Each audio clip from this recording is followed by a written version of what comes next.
All right, let's go to Megan in the home of grunge music, Seattle. What's up, Megan? Hi. I'm excited and nervous to talk to you. I'm excited and more nervous, I promise. So we'll get through this together. What's up? So, my question is my son is about to be 18 in about 10 days, and he's not motivated to um, get a job or a car or a license. He's not doing well in high school, and he has no interest in college or training. So, how do I motivate him? Probably go back in time 12 years and start Yes. there. Start there. Yes. Have you tried to love him throughout his childhood by doing a lot of stuff for him? Yes, I have. I've learned that now lately that I think that I overmothered. We're going to go with a whoopsie do on that one. Yes, just for the sake of being a single mom, getting things done, trying to keep things moving, and not realizing the consequences of that on him. Yeah. Well, hey, high five to you. I would give you a hug if we were in the same room, man. The fact that you've wrapped your head around that is incredible. Good for you. Also, I don't want you to shoulder all of this, okay? Mm-hmm. When's the last time he had a stable male presence in his life that actually modeled what was coming next for him? So he really has not. Okay. His dad has been out of the picture pretty much from the beginning. And I was married when he was a young kid, and that only lasted a couple years. It was turned abusive, and it was a bad divorce and everything. So that was that. And then I have dated, but he's not had like nobody from like a church or anything like that that's kind of stuck around. Okay. So if we want to get inside his head and pretend to look out his eyes as he scans the world, Mm-hmm. he has there is no path forward. Mm-hmm. He doesn't see a path forward. Let me put it that way, because he doesn't have anyone who's modeled that for him. And I put that squarely at the feet of dad.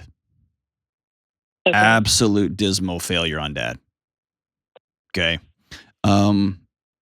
Dad failed his son. And so now we have an 18-year-old who has relied heavily on the love of his mom and probably taken advantage of it, let's be honest. And I'm not going to blame him. He's a kid, and kids are going to go as far as the boundaries that they're given allow them. And and then when we're saying, okay, what's next? What are you going to do? There's no picture in his head, right?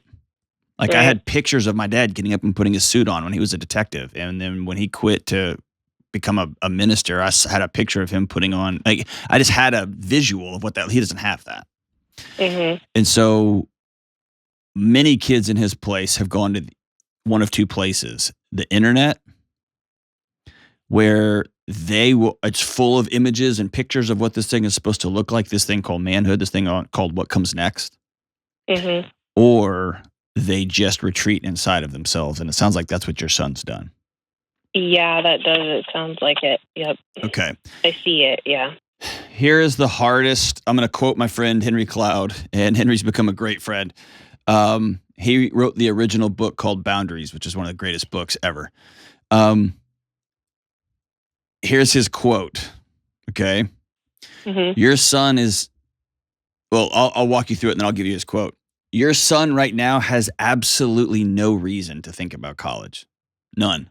Okay. He has absolutely no reason to get a job. He has no reason to graduate high school. Zero. He actually says that when I ask him, he's like, why? Yeah. Why? Like, for what? Because here's why. Yeah. Okay. You remember we were talking about looking at the world through his eyes? Mm-hmm. His bed is always going to be there. And food is always going to magically show up in the refrigerator. Right. And he's always going to magically just use somebody else's bathroom, yours. And all those things, like the car is just going to continually be in the driveway for him to use. And so Henry's famous quote, which I love, is he's going to have to get some problems. Okay. And this is where you are really going to struggle, because you are going to feel, your body is going to feel his whining and pushing back and crying and having to learn new things and possibly ending up rooming in a place that you don't like or hanging out with people you don't like. You are going to feel that as a maternal failure, and it's not. Mm-hmm. Okay? It's the greatest thing you could do for him. Create some problems. See, and that's where I struggle with, like, where and when do I push?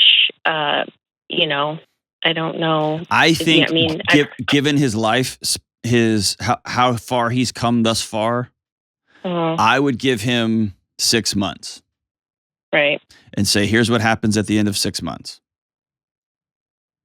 You begin paying rent or you're out of my house. Yeah. You are enrolled in college. Okay. Or your rent doubles. Okay. You will also pay your portion of the light bill. And if you're going to sit there and sit on the computer and video games all day, you will pay 95% of our internet service. Okay. Right? And so I want you to treat this as though it's a very professional interaction. Okay. Which is here, like just the same as if you worked in an office setting. Here's what this costs, the reality. Here's the real cost. Here's what portion of this you're going to pay. Okay. Okay. And this is you loving him like you've never loved him before. Okay. And you can let him know, I will go shop apartments with you. I'll even help you. My dad paid for my first month's to the deposit, my first apartment. Like I don't have a problem with you helping him out that way if you can afford it. But we're going to start a graduated conversation. Here's how this has gone in my house. And my son's 12. And I told him a month ago, after fall break, we're starting a new season in my house called the Season of Excellence. And he doesn't know this, but I'm taking him on a trip in October. And I can say this because this episode won't air until we're back. Well, he doesn't listen to this anyway, let's be honest. But I'm taking him on a trip, and some other guys from across the country are going to meet us in a secret location, and we're going to do a pretty cool thing with him and with these other men. And I'm going to begin treating him a little bit different. Now we're having different conversations. Okay? We're transitioning from him being a little boy to where he's not a man, but he is entering into a new phase. And I'm calling it the Season of Excellence. And here's a good example. This morning, he got cereal on his own, and the box was open. And when I got down and there was cereal bits on the counter, and I called him down, and I didn't yell, I didn't scream, I didn't act like an idiot, but I said, part of excellence is leaving every environment better than you found it. Okay. And so before you leave, son, I want you to take a look around and ask yourself, is this place better because I was here or not? And I want him to do that in his neighborhood, in his community, with his wife one day, with his spouse, with his kids, with his home, with his car. I want that to become a way he sees the world. Right? I don't want anyone calling this show worse off after they talk to me than before they called me, right? Right. So I'm setting that stage now. You're going to have to just do that in a very accelerated fashion. I got 6 years before he turns 18. You've got 6 months. Yes. Right? And so I want you to get super intentional. What are the things you wish the man you married, how he had treated you, what he knew about the world, what he knew about hard work, what he knew about all those things? I want to push you. I want you to pick up a book called The Intentional Father by John Tyson. Okay. Okay. And I know your mom works it's going to be different, but it is what it is. It's called The Intentional Father. It's phenomenal. And it's a read through, a way to be intentional. You're just going to have to compress this, or maybe you're going to have to extend it. Most end at 18 or 21. You might have to go a little bit further, but we're changing this. We're transitioning this out. Okay. Also, if you've got the ability to find a man in your world, not a romantic partner, but somebody who would step up and begin to take him to breakfast or lunch and ask him hard questions and challenge him on things and teach him how to do things like tie a tie and apply for college and get a job and things like that, that would be fantastic. Okay. And yeah, I can talk to his friend's father. That would be incredible. So good, man. My dad did that for other people. Other men did that for me. Okay. Throughout my life. And it's been really, really good. Okay. He's got to have a picture in his head of what this can look like. Right. And Okay. make no mistake, you are shaking up his comfort zone in a dramatic way. Yeah. He will fight this. He will say, I hate you. He will fill in the blank, fill in the blank, fill in the blank. Yeah. No, he turns it back to me. He says, do you hate me? Like when I'm like, and I'm like, no. That's just, hey, that is just a move. That is just a move. You're going to tell him, I am raising a man that is going to contribute to society. I am raising a young man who is going to be healthy and be well and be a positive contributor to this neighborhood, to his family, to himself, to his country, to everybody.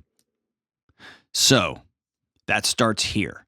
You will make your bed before you leave, or tonight you will have no sheets. That's the choice you make. You get to choose whether you want sheets or no sheets. You will clean up after yourself. You will make your own breakfast. I will never, ever do your laundry again. Ever. Congratulations. And if you don't have clean clothes, that's a choice you made. I will help you learn how to schedule your time because you've never had to do that before, right? So we're going to break this stuff down.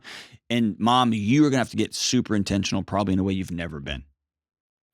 Get very, very intentional. What are the skills I want him to walk out of my home with? How much time do I got left? What is that going to look like?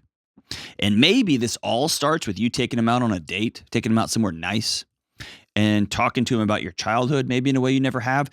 Take him out and talk to him about who you dated, about his dad, about your first husband, and walk him through how men have treated you, how it's gone, how it hasn't gone, and how, man, I wish I'd done this one differently with you. And I didn't, but here we are. And everything's going to change in this world. As the great Henry Cloud says, he's going to have to get some problems. They don't have to be problematic. But we're going to start putting challenges in front of him. And we're going to stop lifting his weights for him, hoping he's going to get strong.